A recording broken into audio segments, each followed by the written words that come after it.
Olá, bem-vindos a mais um Vida Consciente. No programa especial de hoje, com o tema Alimentação e Vida Saudável, apresentaremos uma bela coletânea com os episódios apresentados até aqui. Imagens, vivências e exemplos de pessoas que, assim como vocês, também buscam uma vida mais consciente.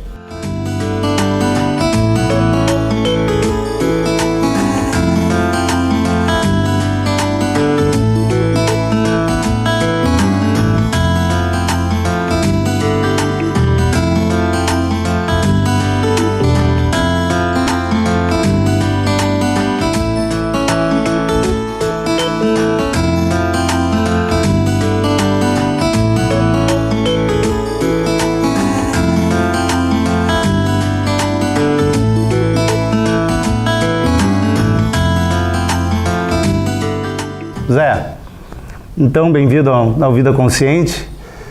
Conta um pouquinho pra gente como é que é a história do Zé Forte, como é que chegou até aqui, um pouquinho a gente já teve a nossa conversa esses dias aí sobre toda a história do Zé, que é uma vida longa.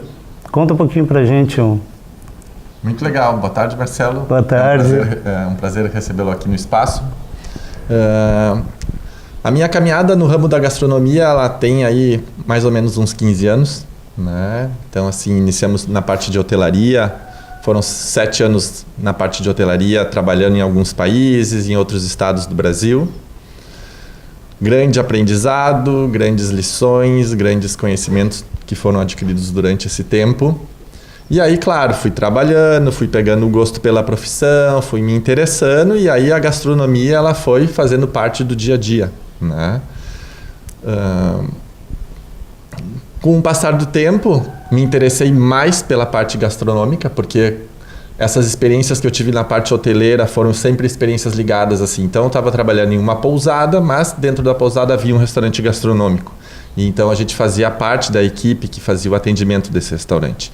E a gastronomia foi despertando interesse, como, né, saber os detalhes, as preparações dos pratos, as receitas, saber como dizer ao cliente o que ele estava solicitando. Então, fui me interessando e fui buscando qualificações nessa parte.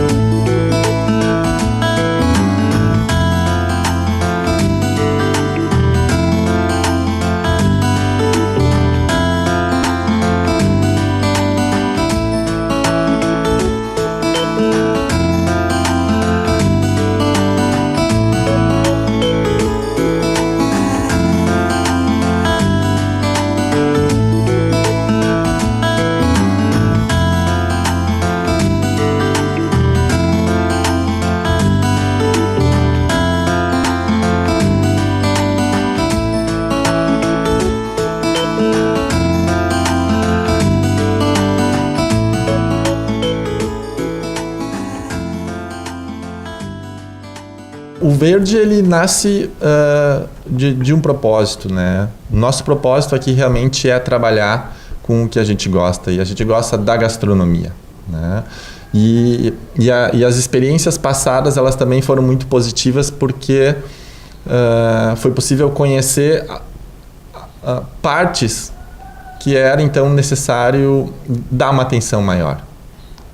Então, quando se pensou nesse espaço, quando foram nascendo os primeiros pensamentos, a primeira questão foi sempre em buscar uma forma de construção, buscar uma forma de atuação, né? Utilizando recursos, utilizando materiais, utilizando a energia, de forma adequada e não exagerada, e não causando desperdícios. Então, ele nasce sim, ele é um lugar que tem diferentes pontos, diferentes características, mas com esse propósito. Então, assim, realmente de fazer algo diferenciado, trabalhar com o que se gosta, buscando sempre o bom aproveitamento. E quando eu falo bom aproveitamento, eu estou falando das energias.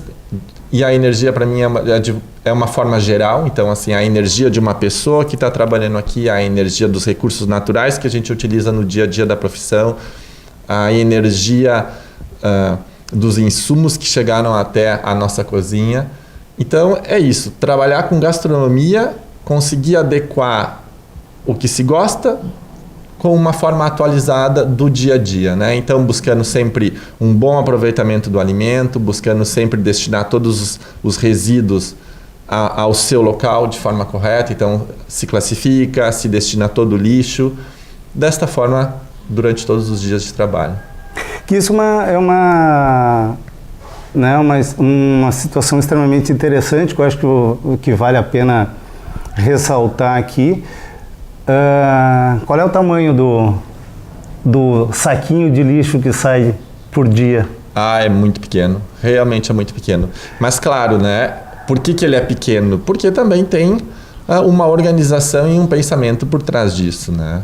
Então, aqui não é um espaço que oferece, que disponibiliza um cardápio longo, né? Eu acho que isso está completamente desatualizado. Então, nós temos um cardápio enxuto. Pode-se dizer que é uma cozinha do dia. Então, a gente recebe o ingrediente do dia, manipula, trabalha e serve ele à noite, né? Então, pensando dessa forma, a gente consegue ter um bom aproveitamento e aí sim o descarte ele é muito pequeno. E isso me deixa muito contente.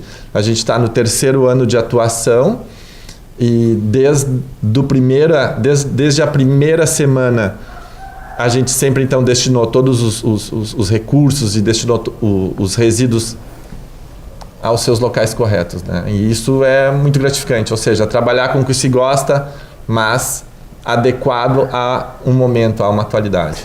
Essa é a ideia. Então, assim, somos pequenos, temos apenas 35 lugares, né?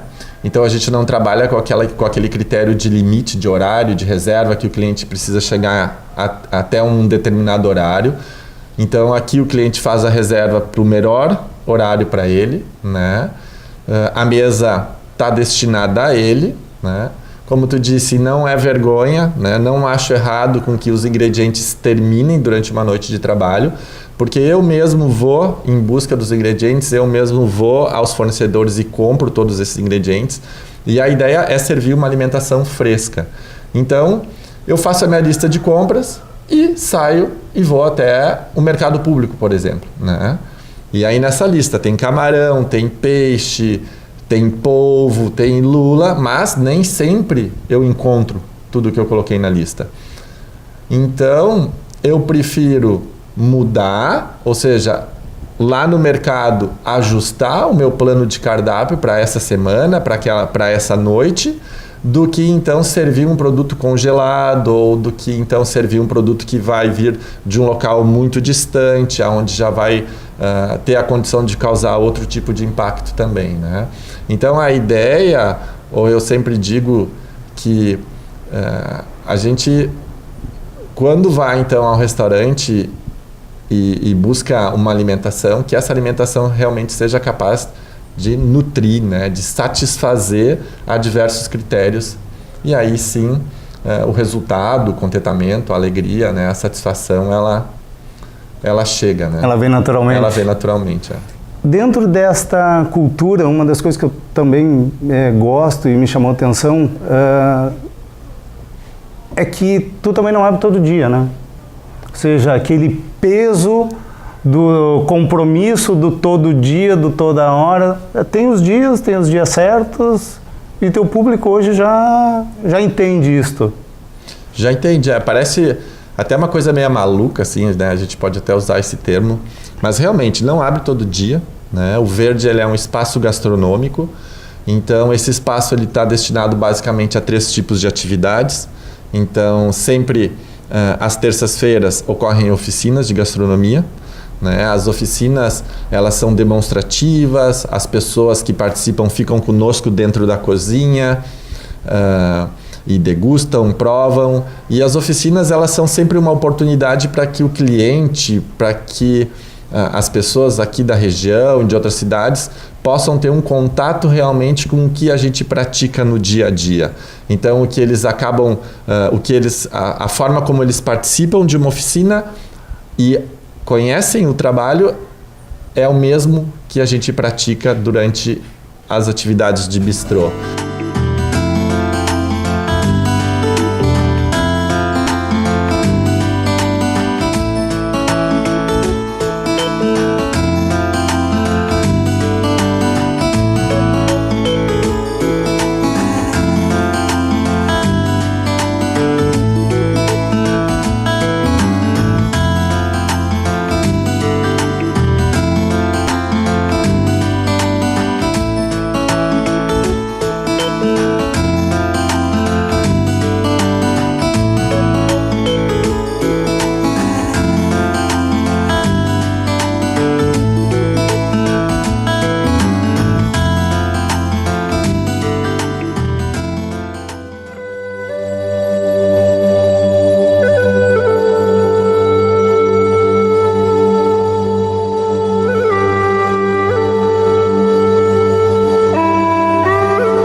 Vamos conversar aqui com o Zeca, que, assim como estamos vendo aqui, é uma pessoa que está totalmente integrado à natureza, né? Temos o Zeca orgânico, né? Trabalha com seus produtos orgânicos, ele vai falar aqui pra gente. Temos aqui algumas amostras e algumas degustações que a gente já fez aqui.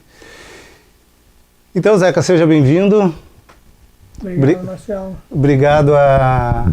Obrigado por nos receber aqui. E conta um pouquinho pra gente da origem, da essência do Zeca, como é que o Zeca foi parar assim tão pertinho da natureza. Bom, Marcelo, essa história começa assim lá pelos anos 80, né, que eu comecei a transitar com a coisa da alimentação, né, que já vinha de família também, né. A minha família de origem, meu pai produzia muita coisa em casa, né, eles eram professores os dois, então a gente sempre conviveu com essa coisa da horta caseira, a mãe produzindo, fazendo toda a alimentação em casa, né, para nós filhos, né, numa família grande. E lá pelos anos 80 eu comecei a tomar um contato assim com uma questão mais ligada a meio ambiente e alimentação, né. Nesse período aí lutando por questões de tratamento de efluentes, diminuir a poluição no Rio dos Sinos, né. E isso foi me trazendo uma forma de consciência também, né? Porque eu trabalhava numa área que era bem diferente, eu trabalhava no ramo da indústria metalúrgica. E foi me puxando para a coisa de tomar mais consciência do meu corpo, da minha vida, do que eu estou fazendo aqui, né? O que a gente pode promover, né? De mudanças, né? Então essa mudança veio me pegando ali, né, por esse perfil. Há quantos anos? Isso está então lá em 86, por ali, mais concretamente. Daí em 88, de 88 para 89, eu resolvi largar o meu trabalho, né, sair da indústria e começar então a trabalhar com alimentação. Eu resolvi então montar um pequeno comércio. Naquela época, comecei em 89, então. Naquele período eu saí de São Leopoldo e fui morar em Igrejinha, onde eu montei a primeira casa natural lá, a Essência da Terra. Trabalhei alguns anos em Igrejinha, depois de Igrejinha eu resolvi mudar, morei um ano ali na entrada de Gramado, em Moreira, trabalhando com ervas, com o pessoal que trabalha com ervas até hoje lá, pessoal do sítio Apiquários. E depois retornei para São Leopoldo, então com essa ideia de retomar a coisa da loja de produtos naturais e biscoitaria, e fui trabalhando com isso, né? Alguns anos. Depois mudei um pouco o ramo, assim, comecei a trabalhar só com biscoitaria integral, acabei vendendo bastante biscoito por aí. E retornei de novo para a loja, e nesse período conheci o pessoal do Vale do Ser, né, através da minha irmã, e nós fizemos uma parceria de começar a fazer alimentação, então, para os retiros, né. Eu fui vendo possibilidades de trabalho, né, a coisa do empreendedorismo também, que eu acho que às vezes eu tenho uma certa dificuldade, tu tem que ser mais voraz, né, e o mercado te exige isso, e eu vinha numa onda já oposta a isso, eu digo, pô, mas como é que eu vou conciliar, né, o meu lado empreendedor com o lado mais tranquilo? Então fui mudando coisas, né, que eu achava que não era o meu objetivo central, né, queria ser um grande empreendedor, um grande empresário, reduzi a minha estrutura, né, fiquei só com a loja de produtos naturais, trabalhando ali, fazendo os trabalhos do Vale do Ser. E nesse meio tempo, a loja também me dava mais despesa e já me prendia tanto também, porque era uma vida de lojista, tu começa de manhã cedo e sai tarde da noite. E nesse processo, eu passei a fazer feira, então. Resolvi fechar a loja e comecei a fazer feira com produtos naturais que eu mesmo produzia, né? Levei minha estrutura toda para casa, comecei a trabalhar em casa e de uma forma muito mais tranquila, né? Isso me acalmou bastante, vivia estressado e comecei a ver rendimentos também, porque a estrutura de loja só dava gastos e eu não alcançava os objetivos. Então, essas mudanças todas, né? Hoje sou um feirante, né? Também. E chefe de cozinha, né? Que é os trabalhos de foco principal. Mas na minha vida pessoal eu percebo assim, todas essas mudanças que foram me trazendo até aqui sempre muito ligado ao meio ambiente e uma coisa mais de consciência de si, né? Tomar consciência através do que tu está fazendo, do teu alimento, o que tu pode proporcionar para outras pessoas, né? E estimular que as pessoas também podem mudar e acreditar nos seus projetos, né? Botar na prática.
Estamos aqui no Zapata Cervejaria Rural com o Felipe de Paula. Olá, bem-vindo, obrigado por nos receber. Obrigado. Então a Zapata é a primeira farm beer do Brasil, né? Uma cervejaria onde, né, vocês estão vendo aqui, temos a mata atrás, vocês vão ver o pomar, toda a estrutura aqui que a gente tem como uma fazenda de fato, e conhecer a história do Felipe, o caminhar do Felipe que chegou aqui nesse diferencial todo nessa fábrica que hoje fábrica rural, que já é uma fábrica, né, de representação nacional já aqui dentro de uma fazenda, de um sítio. Bem-vindo. Obrigado, Marcelo, obrigado pelo programa e parabéns pelo programa, obrigado pelo convite. É muito bacana estar conseguindo compartilhar com todo mundo aí um pouco da nossa trajetória, né, do que a gente idealizou. Essa fábrica é um pouco diferenciada, né? Eu me formei como biologia pela URGS e biotecnologia, sou da campanha de São Borja, então a raiz rural, a raiz do campo vem desde a minha infância, e eu acho que quando a gente começou a idealizar a ideia de construir uma fábrica, a gente queria trazer um pouco desse conceito, desses valores para o ato de construir receitas, para a questão de técnica e assim por diante. Então comecei a desenvolver cervejas lá em 2009 como cervejeiro caseiro, e quando eu adquiri o sítio Del Bosque, onde a Zapata está inserida, em 2012, a gente começou a construir um plano de negócio para uma cervejaria, que no caso seria a primeira Farmhouse Brewery, ou cervejaria de fazenda do Brasil, né? Que é um conceito franco-belga que os Estados Unidos agregou na década de 80, e veio trazendo grandes novidades e inovação no mercado cervejeiro. Essas cervejarias que estão mais entregadas com a natureza e buscam na natureza a inspiração das suas cervejas, né? Então a Zapata ela foi fundada mesmo em janeiro de 2015, então durante 2 anos, desde 2012 até final de 2014, ali 15, a gente começou a desenvolver receitas, testar equipamento, testar a questão dos resíduos e assim por diante. Nessa minha trajetória como Felipe de Paula, né, eu fui testando cervejas, fui me especializando muito na questão de permacultura, agrofloresta, na interação do meio ambiente, como tu falaste, ou na natureza, para a consolidação de receitas e técnicas. E através desse estudo, eu consegui criar essa fábrica que é um pouco diferenciada, que nem a gente estava comentando, né? Eu me despertei a paixão mesmo por cerveja artesanal quando eu fui fazer metade da faculdade na Espanha, em Barcelona. Lá eu tive contato com a cervejaria Dan, é um grupo que faz muitas cervejas lá em Barcelona, e lá eu era microbiologista de formação, como responsável técnico lá, da questão de análise sensorial, análise microbiológica, no laboratório à parte ali. E aí eu descobri cervejas diferenciadas.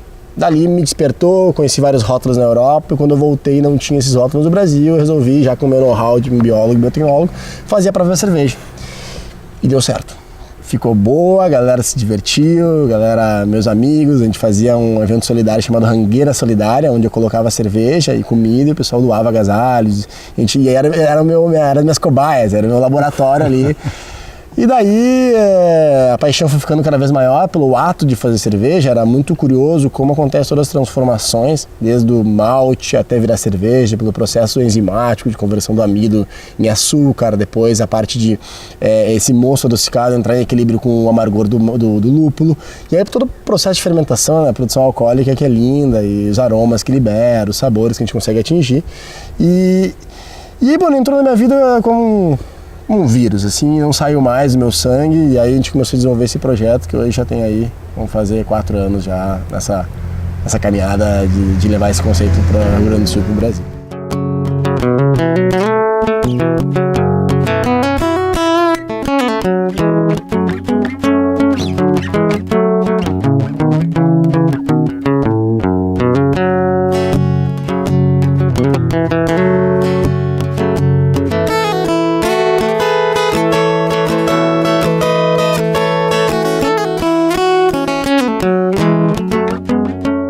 Então a gente olhar o líquido não só como bebida alcoólica, entretenimento, olhar como cultura, como alimento, a gente consegue levar também algo a mais do que o líquido, e sim cultura, que é um pouco do que a gente traz nos nossos rótulos, na concepção da Zapata. Eu acho que existe um elo muito grande entre todos os produtos que a gente consome hoje em dia, entre como é feito e quem consome. Eu acho que as cervejarias artesanais, como uma revolução no mercado, como uma tendência, ela estreita isso. A possibilidade da pessoa enxergar um growler, que é uma garrafa maior para encher a cerveja, e na fábrica encher aqueles 2 litros para um assado, para um churrasco, para uma janta em casa. Isso seria incabível se a gente fosse pensar mais ou menos 5 a 10 anos atrás. E hoje é bem plausível. Imagina que a gente tem mais de 50 cervejarias só na região metropolitana de Porto Alegre e quase 200 no Rio Grande do Sul. É bem provável que no raio de 30 km da tua casa vai ter alguma cervejaria que pode abrir tuas portas para tu pegar diretamente com a fonte. E nós não seríamos diferente, né? Então a nossa porteira está constantemente aberta. Para essa visão da cerveja muito mais como uma bebida alcoólica, assim como um alimento.